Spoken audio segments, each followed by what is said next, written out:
So hello guys. So இன்னும் இல்லாமல் magic academy genius blinker மான்வாவோட எபிசோட் 17 தமிழ் எக்ஸ்பிரஷன் தான் பார்க்க போகிறோம். ஸோ வீடியோவில் பொறுத்த முன்னாடி யாரெல்லாம் லைக் பண்ணால் பார்த்துருக்கீங்க, லைக் பண்ணிட்டு நம்ம சேனலில் சப்ஸ்கிரைப் பண்ணால் பார்த்துருக்கோங்களா, சப்ஸ்கிரைப் பண்ணிட்டு பாருங்கள்.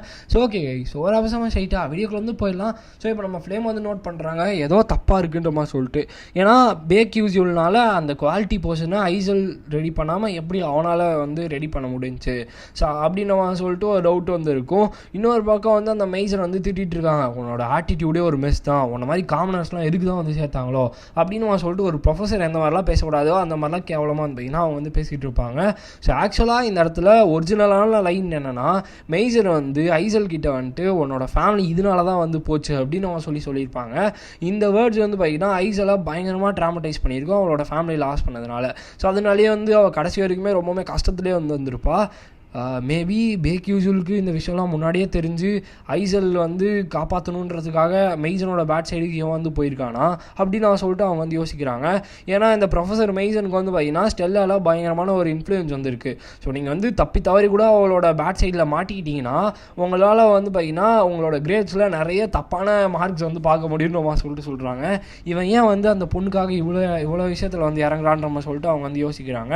இன்னொரு பக்கம் வந்து பார்த்தீங்கன்னா அந்த மெய்சர் வந்து நம்ம ஹீரோவை தேடிட்டு இருக்காங்க, உன்னோட வாய்ஸ் டோனே வந்து டிஃப்ரெண்ட்டாக இருக்கும், உன்னோட பேரண்ட்ஸை நீ சீக்கிரமாக கூட்டுவா அப்படின்னு நான் சொல்லி கத்திட்டு இருக்காங்க.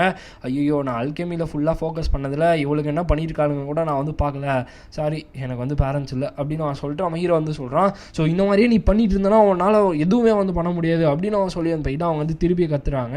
அப்போ நம்ம ஹீரோ என்ன யோசிக்கிறான்னா, ஓகே இதுக்கு மேலே நான் கிம்சி போஷனோ கோலா போஷனோ நாளைக்கு வந்து ரெடி பண்ணிட்டு வரணுன்ற மாதிரி சொல்லிட்டு யோசிச்சுட்டு இருக்கான். கொஞ்சம் வாரங்கள் வந்து பார்த்தீங்கன்னா போது பேக் யூஸில் வந்து பார்த்தீங்கன்னா திருப்பியும் திட்டு வாங்கிட்டு தான் இருக்கான். ஸோ உனக்கு நான் எத்தனை வாட்டி சொல்கிறது, இந்த போர்ஷன்ஸ் இந்த இன்க்ரீடியன்ஸ் வந்து யூஸ் பண்ணாதான் நான் எத்தனை வாட்டி சொல்லியிருக்கேன்ற மாதிரி சொல்லிட்டு அவங்க வந்து திட்டிகிட்டு இருக்காங்க. ஸோ நீங்கள் பண்ணதை விட நான் பெட்டர் ரிசல்ட்டை கொடுக்கணும் தான் நான் பார்க்குறேன்ற மாதிரி சொல்லிட்டு நம்ம ஹீரோ வந்து பேசுகிறான். இது வந்து அவங்களுக்கு சுத்தமாக பிடிக்கல. அப்போ வந்து நம்ம ஹீரோ நோட் பண்ணுறான், அவங்களோட டார்க் டீமன் எரோஷன் ப்ராக்ரஸ் வந்து 21% கிட்ட வந்துருக்கு. இவங்க எபிசோட் 8ஓட ஃபைனல் பாஸாகவும் வந்து இருப்பாங்க. ஏன்னா இவங்க ஆக்சுவலாக வந்து பார்த்தீங்கன்னா இவங்களால அவங்களோட டார்க் டீமன் எமோஷனை வந்து பார்த்தீங்கன்னா கண்ட்ரோல் பண்ண முடியாமல் ஒரு டார்க் டிமானிஃபிகேஷன் மூலிமா அவங்க வந்து ஒரு வில்லனாகவே மாறிடுவாங்க.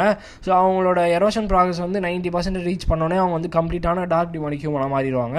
ஸோ அவங்களோட ப்ராக்ரஸ் வந்து இப்போ 50 கீழே தான் இருக்குன்றதுனால இப்போதைக்கு அவங்கள வந்து என்னால் எதுவும் மாட்டியும் விட முடியாது. ஸோ அதனால் சீக்கிரமாக நான் வந்து அவங்கள அந்த எரோஷனுக்குள்ளே வர வச்சு அவங்கள வந்து சீக்கிரமாக போட்டு தள்ளணுன்ற மாதிரி சொல்லிட்டு நம்ம ஹீரோ வந்து பார்க்குறான். ஏன்னா மைசன் வந்து பார்த்தீங்கன்னா ஆல்ரெடி ஒரு டார்க் டிமான் கான்ட்ராக்டர். ஸோ இவங்க வந்து ஆல்ரெடி டார்க் டிமானிக் ஹியூமன் கூட வந்து பார்த்தீங்கன்னா சொந்த மனசோட தான் வந்து பார்த்தீங்கன்னா அவங்க வந்து ஒரு கான்ட்ராக்ட் வந்து போட்டிருப்பாங்க. அதனால் வந்து இதை ரிவர்ஸ் பண்ண முடியாது.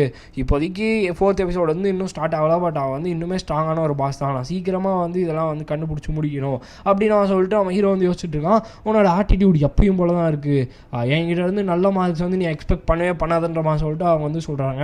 ஓகே, நான் வந்து இன்னும் நிறைய விஷயங்கள் வந்து பண்ணும் போல், இப்போதைக்கு இவங்களோட பேட் சைடில் நான் வந்து மாட்டிக்கிட்டேன், இதுக்கு மேலே என்ன பண்ணுறதுன்ற மாதிரி சொல்லிட்டு அவன் பார்த்தீங்கன்னா யோசிச்சுட்டு இருக்கான். இந்த மைசன் வந்து பார்த்தீங்கன்னா ஒரு பெரிய ஒரு கோளாறு, உங்களுக்கு சீரிஸ் போக போக வந்து பார்த்தீங்கன்னா புரியும். இவங்க வந்து இவங்களை எதிர்த்து யாரானினாங்கன்னா அவங்கள வந்து மொத்தமாக முடிச்சு விடணுன்ற மாதிரி தான் வந்து பார்த்தீங்கன்னா பார்ப்பாங்க. இப்போ வந்து பார்த்தீங்கன்னா ஒரு குரூப் வந்து காட்டுறாங்க, அதில் நம்ம ஹீரோவும் ஐசலும் இருக்காங்க, இன்னும் 2 பேர் இருக்காங்க. ஐயோ, இந்த ப்ராக்டிக்கல் எக்ஸாமோட குரூப் ப்ராஜெக்ட் இந்த மாதிரி இருக்குன்னு நான் வந்து எதிர்பார்க்கவே இல்லைன்னு சொல்லிட்டு அந்த குரூப்பில் இருக்கவங்களாம் புலம்பிட்டு இருக்கானுங்க. நம்ம ஹீரோ வந்து ஐயோ இந்த அட்மாஸ்பியர் ரொம்ப நல்லா இருக்குன்ற மாதிரி சொல்லி பார்க்குறான். ஆனால் மைண்டுக்குள்ளே ஏதோ இடம் வீட்டுக்குள்ளே இருக்க மாதிரி இருக்குது, ஏன் அவனுக்கு எப்படி இருக்கானுங்கன்ற மாதிரி சொல்லிட்டு தான் யோசிப்பான்.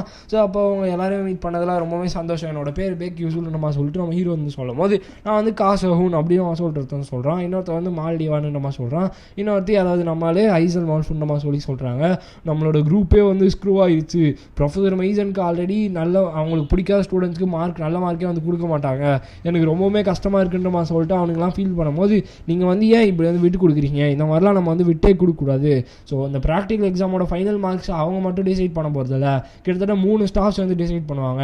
ஸோ அதனால அவங்களால மட்டும் ஒன்றும் ஆகாதுன்னு நம்ம சொல்கிறாங்க. ஓகே, நம்மளோட பெஸ்ட் வந்து நம்ம ட்ரை பண்ணுவோம், அது மட்டும் தான் நம்மளுக்கு இருக்க இப்போதைக்கு ஒரே ரிலீஃப்னு நம்ம சொல்லிட்டு யோசிச்சுட்டு இருக்காங்க. ஸோ ஓகே, நம்மளுக்கு வந்து பார்த்தீங்கன்னா டிவைட்டாலிட்டி போஸ்டர் கிரியேட் பண்ணுறது தான் இந்த அசைன்மெண்ட்டாக வந்து கொடுத்துருக்காங்க. நம்மளுக்கு தெரிஞ்சதை வச்சு நம்ம எல்லா இன்க்ரீடியன்ஸும் வந்து கேதர் பண்ணுவோம் நம்ம சொல்கிறாங்க. அப்போ யார் வந்து tail of the fire lizard வந்து கண்டுபிடிப்பான்ற மாதிரி சொல்லும் போது நம்ம ஹீரோ வந்து நான் வந்து எடுத்துகிட்டு வரேன்ற மாதிரி சொல்கிறாங்க. உனக்கு தெரியும்ல அந்த மான்ஸ்டரோட பாடிலாம் எந்த அளவுக்கு இம்பார்ட்டன்ட் சொல்லிட்டு, ஸோ அதனால ஃப்ரெஷ்ஷாக இருக்க மாதிரி கூட்டுவான்ற மாதிரி சொல்கிறாங்க.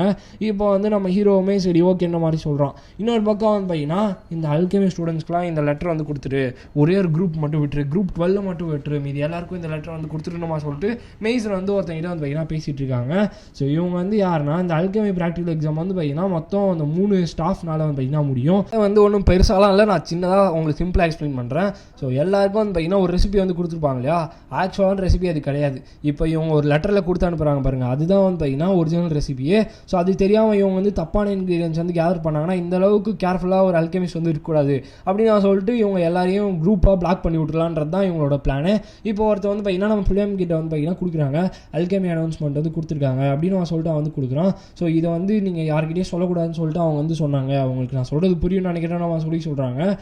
ஏன் வந்து இவன் எப்படி சொல்கிறான், அதுவும் இல்லாமல் டீம் 12 பேக் யூஸ்ஃபுல் தான் இருக்கான். ஸோ இதில் என்ன பிரச்சனை நம்ம சொல்லிட்டு அவங்க வந்து பார்க்கும்போது அதில் வந்து என்ன எழுதியிருக்குன்னா அவங்களோட ப்ராக்டிகல் எக்ஸாமோட போர்ஷன் வந்து சேஞ்ச் ஆயிடுச்சு. என்ன விஷயம்னா டிவைட்டாலிட்டி போர்ஷன்ஸ் வந்து செய்யக்கூடாது, டைரன் பாயிண்ட் போர்ஷன் தான் செய்யணுன்ற மாதிரி சொல்லிட்டு சொல்லி போட்டிருக்கு. அப்போ பேக் யூஸ்ஃபுல்க்கு உண்மையாகவே ஒரிஜினல் நாவல் தெரிஞ்சிருந்துச்சுன்னா இந்த இடத்துக்கு இவன் ரெடியாக தான் இருப்பான். ஓகே, இதுதான் அவனை டெஸ்ட் பண்ணுறதுக்கான கரெக்டான சான்ஸு.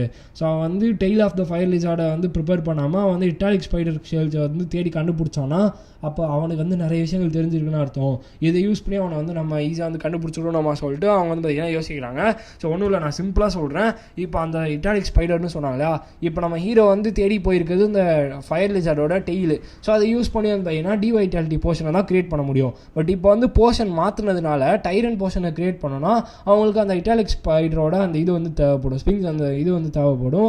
ஸோ அதனால வந்து பார்த்தீங்கன்னா நம்ம ஹீரோக்கு சப்போஸ் அவன் ஃபியூச்சர்லேருந்து இருக்கானா அவன் ஆல்ரெடி இந்த விஷயங்களாக தெரிஞ்சிருக்கும். அப்போ இந்த ஈவெண்ட்டுக்குமே வந்து ஆல்ரெடி ப்ரிப்பேர் ஆகி தான் இருப்பான் அப்படின்றதான் நம்ம ஃப்ளேமோட கணிப்புமே.